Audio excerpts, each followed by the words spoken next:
Hello students. आज हम आरोह में जैनेन्द्र द्वारा लिखित बाजार दर्शन पाठ का सार आपको बताने जा रहे हैं। ध्यान से सुनिए। बाजार दर्शन जैनेन्द्र जी का एक वैचारिक निबंध है। इस निबंध के माध्यम से लेखक ने अर्थशास्त्र की प्रमुख धारणा बाजार का यथार्थ रूप प्रस्तुत करके उसकी सार्थकता पर सवाल उठाया है। इस निबंध में उपभोक्तावादी संस्कृति की गिरफ्त में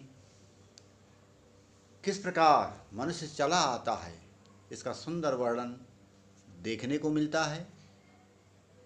साथ ही लेखक द्वारा यह बताने का प्रयास किया गया है कि किस प्रकार बाजार की जादुई शक्ति हमें गुलाम बना देती है। मनुष्य न चाहते हुए भी बाजार की चमक दमक में अनावश्यक खर्च करके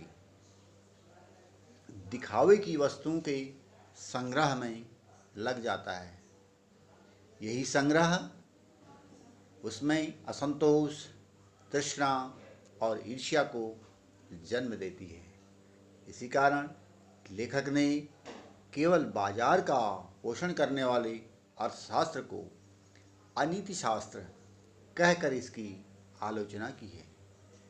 इस निबंध में लेखक ने यह समझाने का प्रयास किया है कि यदि मनुष्य, उनके निबंध का एक पात्र है भगत जी की तरह अपनी आवश्यकतानुसार वस्तुएं क्रय करने के लिए बाजार जाए तो वह बाजार को और बाजार उसको यानी मनुष्य को लाभ पहुंचा सकता है।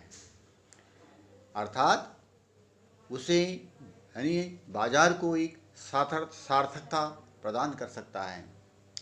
साथ ही इस निबंध में यह बताने का प्रयास किया गया है कि व्यक्ति बाजार की चमक दमक से प्रभावित होकर और साथ ही कुछ अपनी मनी बैग की जो पावर प्रवृत्ति है हमारी, उसका दिखावा करने के लिए शायद ऐसा करते हैं।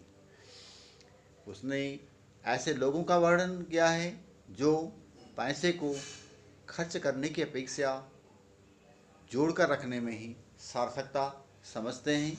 कुछ ऐसे लोगों के बारे में भी लेखक ने इस निबंध में वर्णन किया है। इसके अतिरिक्त लेखक कहना चाहता है कि किस प्रकार आज व्यक्ति को बाजार अपने आगोश में फंसा लेता है और बाजार गई व्यक्ति को अपना मनी बैग खाली करने को विवश कर देता है। यानी लेखक यह कहना चाह रहा है कि बाजार में एक सम्मोहन शक्ति होती है।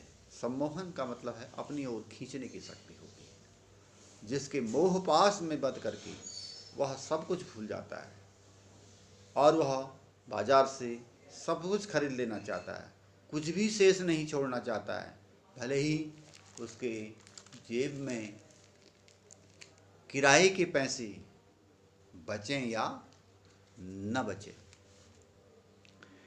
लेखक कहता है कि बाजार के जादू का प्रभाव उन लोगों पर अधिक पड़ता है जिनकी जेब तो भरी होती है किंतु मन खाली होता है। यदि मन खाली होगा तो मनुष्य अनावश्यक वस्तुओं का निमंत्रण भी उसे अपनी ओर खींच लाएगा। इसके विपरीत यदि मन खाली नहीं है अर्थात उसका मन भरा है तो बाजार की चमक दमक उसे कोई प्रभावित नहीं करेगी। जिस प्रकार लेखक ने इसमें एक पात्र हैं भगत जी चाहते तो उनका जो चूरन था वह चूरन अच्छी कीमत पर बिक सकता था, किंतु वह बाजार की चमक दमक से प्रभावित हुए बिना अपने कार्य को करते हैं, उन पर बाजार का कोई प्रभाव नहीं पड़ता है। तो यदि बाजार की चमक दमक का हम पर प्रभाव नहीं पड़ता है, तभी हम बाजार से अपनी आवश्यकतानुसार सामान खरीद सकते हैं, न कि बाजार की आवश्यकतानुसार। ऐसा करने से न केवल हमारी आवश्यकताओं की पूर्ति होगी, बल्कि हमें एक आनंद की भी अनुभूति होगी। गांधी जी भी कहते हैं कि मानव मस्तिष्क एक व्याकुल पक्षी के समान है, उसे जितना मिलता जाता है उसकी इच्छा उतनी बढ़ती जाती है, अंततः वह असंतुष्ट रहता है। यही उसका बाजार दर्शन भी है। बाजार में भी जब वह चीज़ों को देखता है तो उसके मन में भी अनेक चीज़ों की इच्छा उत्पन्न होती है, किंतु उसका मन भरा नहीं रहता है। तो इसलिए मन का भरा होना अत्यंत आवश्यक है। इसके अतिरिक्त लेखक कहते हैं कि भगत जैसे लोग ही बाजार में जाकर सब कुछ देखते हैं, लेकिन वही रुकते हैं जहां उन्हें अपनी ज़रूरत का सामान मिलता है। शेष बाजार उनके लिए बेकार होता है। और यहाँ पर लेखक ने अर्थशास्त्र को अनीति शास्त्र कहकर बाजार पर एक बहुत बड़ा व्यंग किया है। अनीति शास्त्र इसलिए कहा है, व्यक्ति कहते हैं व्यक्ति के पास दिखावे का सामान जितना अधिक बढ़ते जाएगा, वह समाज में अपने आप को उतना अकेला पाता जाएगा। और अर्थशास्त्र का आधार क्या है? अधिकाधिक लाभार्जन करना, अधिक से अधिक लाभ कमाना। छल कपट हो चाहे शोषण हो आदि कोई भी माध्यम हो, उन माध्यमों के द्वारा अधिकाधिक लाभ अर्जन करना, और मनुष्य बाजार में उनके आगोश में फंसता ही चला जाता है।